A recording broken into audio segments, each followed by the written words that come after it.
আসসালামু আলাইকুম দর্শক, আমি এখন আপনাদেরকে বলবো আঙ্গুরের ডাইব্যাক রোগ নিয়ে। দেখেন, এটা হচ্ছে একটা ভ্যালেস জাতের চারা। এটা দেশি গ্রাফটিংয়ের চারা। চারার স্বাস্থ্য বেশ ভালো, গাছটা বেশ ভালো, কিন্তু দেখেন এখান থেকে একটা ডাল বেরিয়েছিল, মোটামুটি সবল একটা ডাল ছিল। এটা হচ্ছে এই যে ডাইব্যাক হইয়া, এই আগার ডাইব্যাক মানে হচ্ছে আগার দিক থেকে মইরা নিচের দিকে আসা, এই পর্যন্ত অলরেডি মরে গেছে। তো আরও যে ডালগুলো আছে এগুলো অনেকগুলোতেই হয়তো বা ধরবে।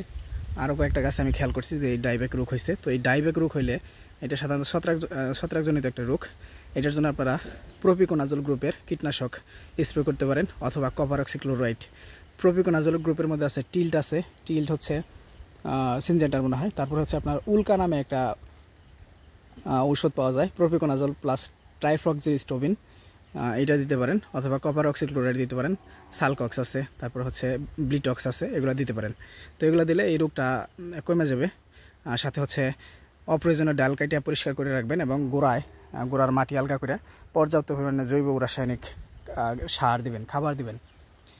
তাহলে কি হবে, আপনাদের গাছগুলো সবল থাকবে, সুস্থ থাকবে, নতুন করে কুশি দিবে, এবং কি এই ডাইব্যাক রোগটা ধরবে না।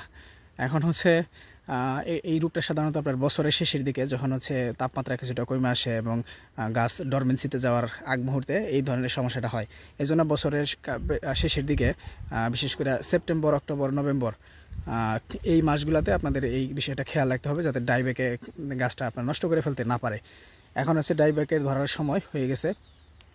এই যে অলরেডি দেখা দিছে, ওই পাশে আমার আর একটা গাছ আছে, চলেন আমি সেটা দেখাই আপনাদেরকে। এখানে আমার 21টা গাছ আছে, 20 জাতের।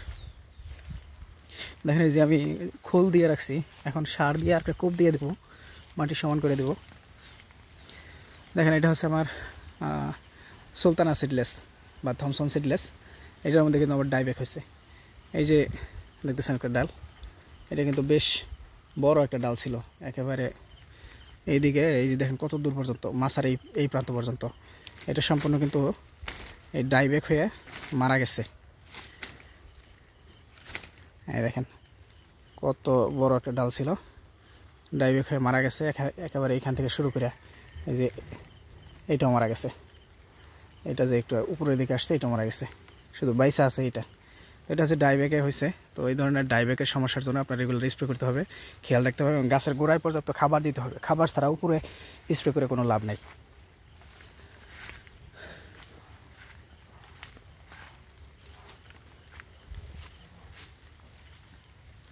এখানে দেখেন, আমি কিছু গ্রাফটিং করছিলাম এর আগে, একটা গ্রাফটিংয়ের কাইটা নিচ্ছি, সেটা মাটিতে বসাই দিয়েছিলাম, খুশি হইতেছে। এখন আবার দেখেন এই যেটার মধ্যে শিকড় আসছে।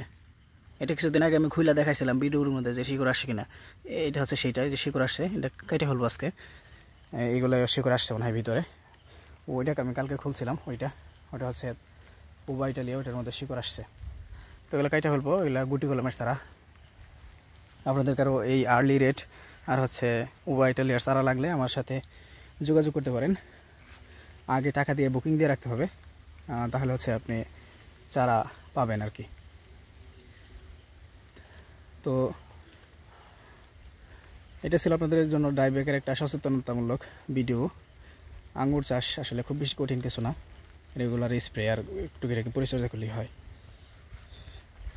বৃষ্টি পড়তেছে ফুটি ফুটি, আসলে হঠাৎ করে আবহাওয়া খারাপ। আমি এখন আমার কাজটা শেষ করা জরুরি, এই জন্য ভিডিও আর লম্বা করব না। এটা হচ্ছে আমার আঙ্গুর ক্ষেত। তো ভালো থাকবেন সবাই আপনারা। আসসালামু আলাইকুম, আল্লাহ হাফেজ।